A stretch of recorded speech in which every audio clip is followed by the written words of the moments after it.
eu sou herético ou eu sou ortodoxo. Porque quem disse que ele não era, foi um grupo só. Foi um grupo que disse, não, eu sou e você não é. Infelizmente foi o grupo que sobreviveu e perseguiu os outros.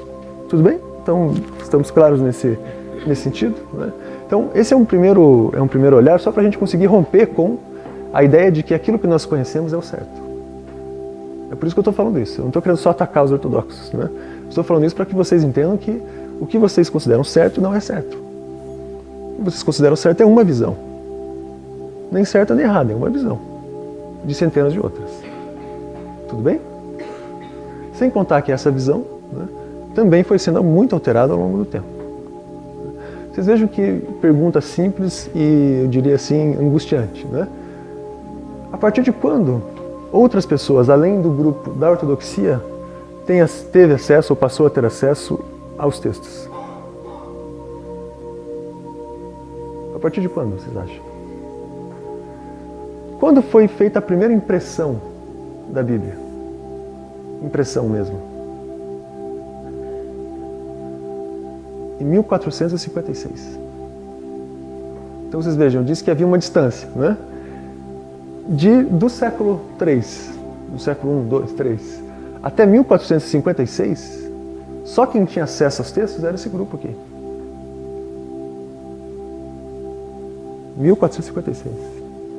Que foi quando Gutenberg inventou a prensa. Né? Então surgiu a imprensa móvel. Até esse momento, todas as cópias que existiam eram cópias manuais.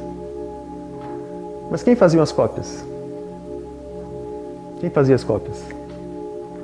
Os chamados monges escribas, que ficavam dentro do mosteiro sob a autoridade do bispo. Então, todas as cópias que existiam eram cópias que estavam dentro da ortodoxia, feitas por ortodoxia, por ordem da ortodoxia, e só a ortodoxia tinha acesso às cópias. Ninguém mais tinha acesso. Ou seja, quando nós dizemos que há um espaço entre nós e a mensagem cristã, é porque há um grande espaço. Há muito pouco tempo mesmo, foi possível fazer algum questionamento. Eu disse que a primeira publicação é de 1456. Essa publicação já é a publicação da escolha ortodoxa. Só a partir de Nag Hammadi, né, portanto de 1970, nós temos uma outra publicação, de uma outra visão. E aí uma historiadora que participou do processo de tradução, ela disse assim, pela primeira vez, nós podemos ouvir as vozes dos excluídos, por eles mesmos. Até então o que nós ouvíamos eram as críticas dos outros, né? As críticas dos ortodoxos. Certo? Muito bem. Então vamos começar, né, a apontar uns problemas, né, que surgiram dentro da visão da ortodoxia. Vocês vejam, os ortodoxos criaram 3 eixos fundamentais para sustentar a sua opinião e a instituição católica, como foi chamada, né? Os 3 eixos são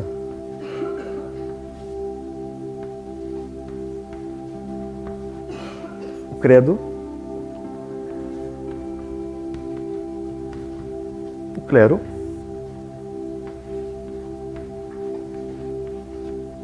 e o cânon. Cânon é uma palavra grega, né, que significa lista. O cânone é a lista dos livros escolhidos, que são esses 27 textos que eu apontei há pouco.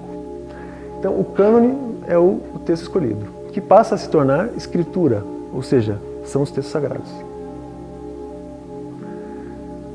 Como são textos sagrados, eles são inquestionáveis.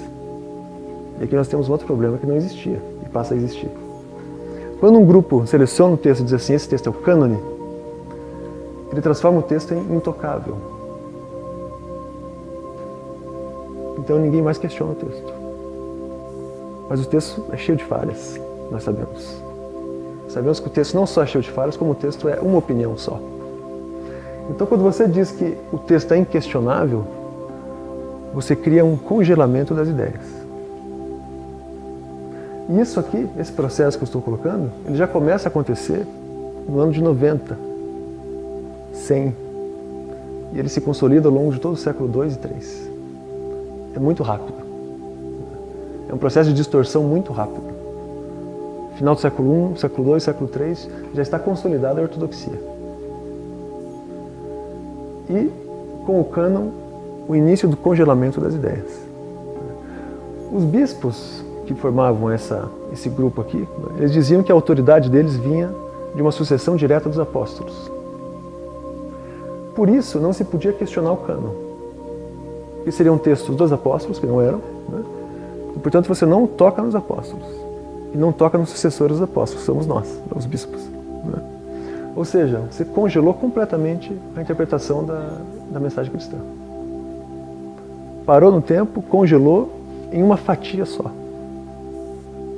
E ainda criou um processo que não existia, né? Que é o processo de sacralização dos apóstolos. Os apóstolos são inquestionáveis. Os apóstolos são homens como todos os outros. Tinham opiniões diferentes como todos os outros. Vocês vejam que é interessante, não é? Em 40, muito pouco depois, né? Muito pouco tempo depois da crucificação, né? Já há um grande debate entre Paulo de Tarso e Tiago. Esse debate acontece em Jerusalém. Porque Tiago entendia que, sendo o cristianismo a continuação do judaísmo, só os judeus poderiam participar. Então, ou seja, se você não era judeu e queria ser cristão, você teria que ser circuncisado.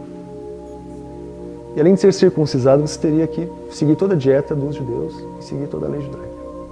Ou seja, eu estou dizendo para vocês que em 40, ou seja, 10 anos após, mais ou menos, né, a crucificação, já está havendo uma distorção absurda.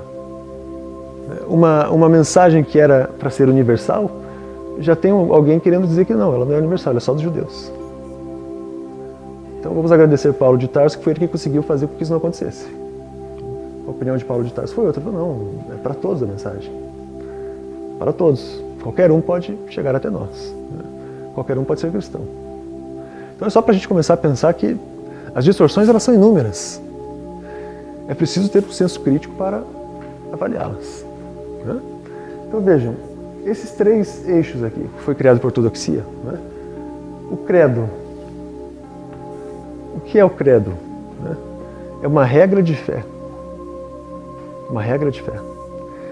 Que é construída dentro de rituais. Então você tem o batismo, você tem a Eucaristia e todos os outros rituais que compõem a ortodoxia, que todo mundo conhece pela tradição. Né? Isso foi criado, isso não existia. Esses rituais não existiam. Não era obrigatório, né, dentro de uma comunidade cristã. Qual que é o problema de se criar um credo?